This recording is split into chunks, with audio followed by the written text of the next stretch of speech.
First of all, I think happy to be here competing on Sunday. There's no other motivation that we need. We all want to go to the World Cup, so it's going to be a difficult game. Congo also did well to get to the final. Anybody thinking tomorrow's game against Congo will be an easy game should just have a rethink.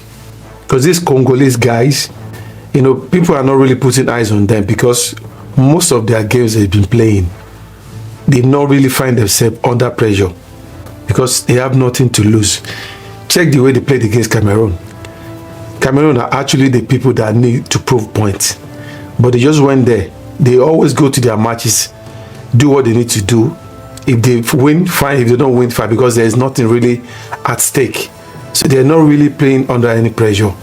But when they play against big teams, that team will be the one to prove themselves. Let's take, for example, tomorrow's game against Nigeria.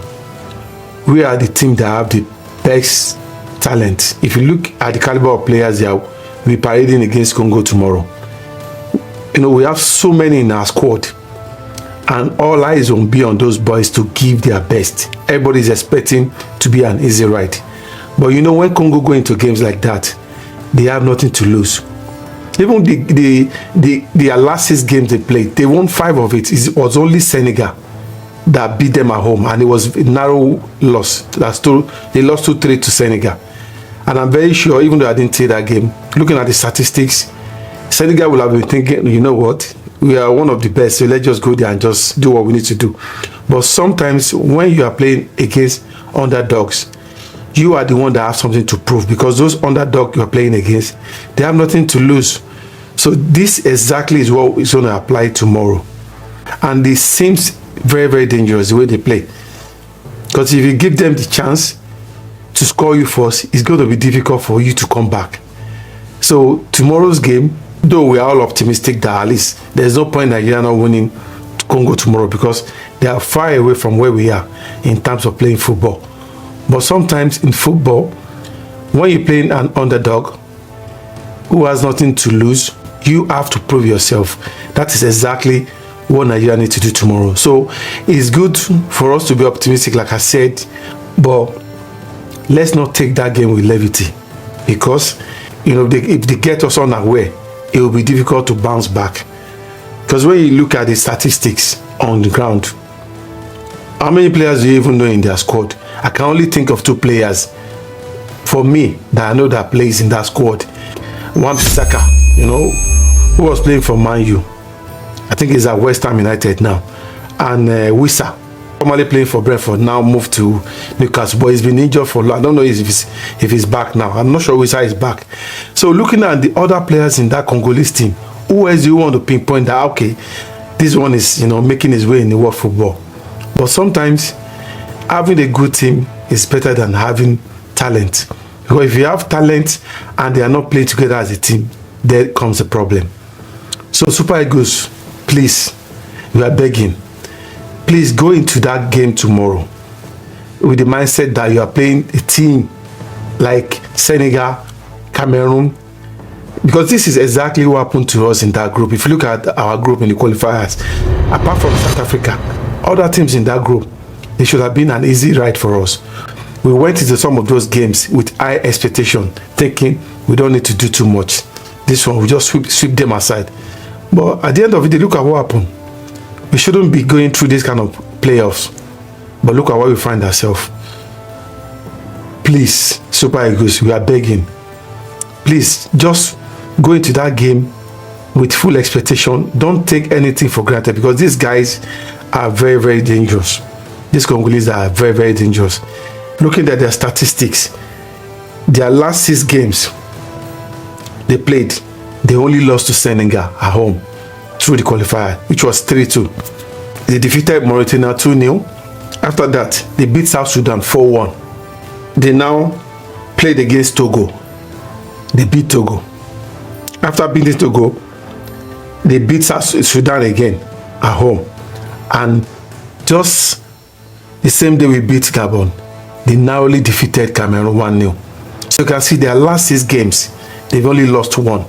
So they are not really an underdog, even though some of their players are not known to many people, but they play as a team. They're a very, very good team. So there's no point playing them and hoping it's going to be an easy ride. It's not going to be an easy ride tomorrow. Trust me.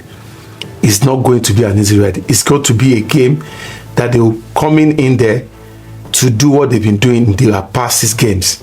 It's even easier for them because when they get on the pitch, people are not really expecting too much from them. So the pressure is off them, which will allow them to play their game freely. But our boys, the Super Eagles players, by the time they get onto the pitch, the tension, the pressure that we don't want to let anybody down, the expectation is so high. That is an added advantage for the Congolese team. Because when we are playing under pressure, they are just playing their game freely. And because nothing is expected from them anyway, so it's easier for them to just showcase their talent and do what they need to do. And at the end of the day, either they win and they don't win, they don't really care. That's a fact. Because for them, no disrespect, going to the World Cup is just going there to just mark the register. We are the World Cup. I don't see them even qualifying from any of their groups. That is the fact.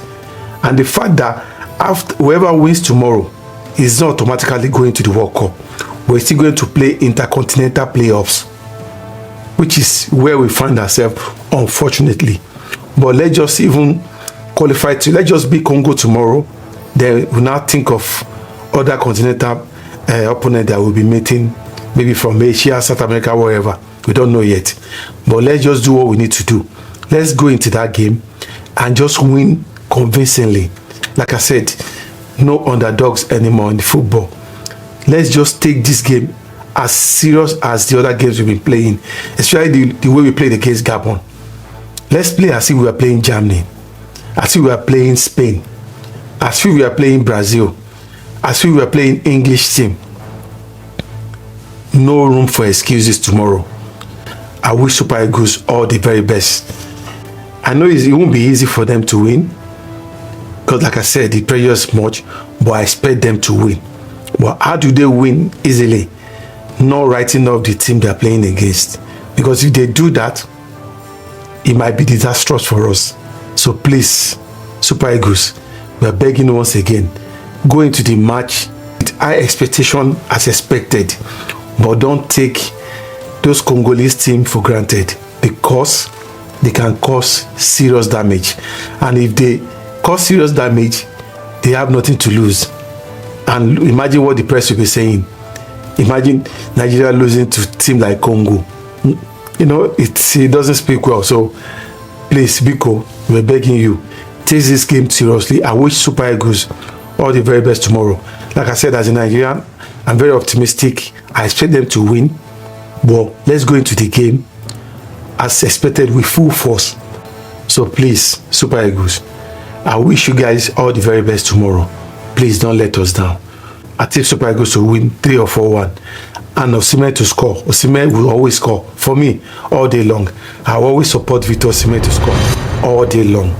Because he's a fighter. He's someone that always delivers for Nigeria and his club. So good luck for tomorrow, Super Eagles. I wish you guys all the very best. By the end of tomorrow, we will be happy that the order has been crossed. Waiting for our next opponent. Good luck.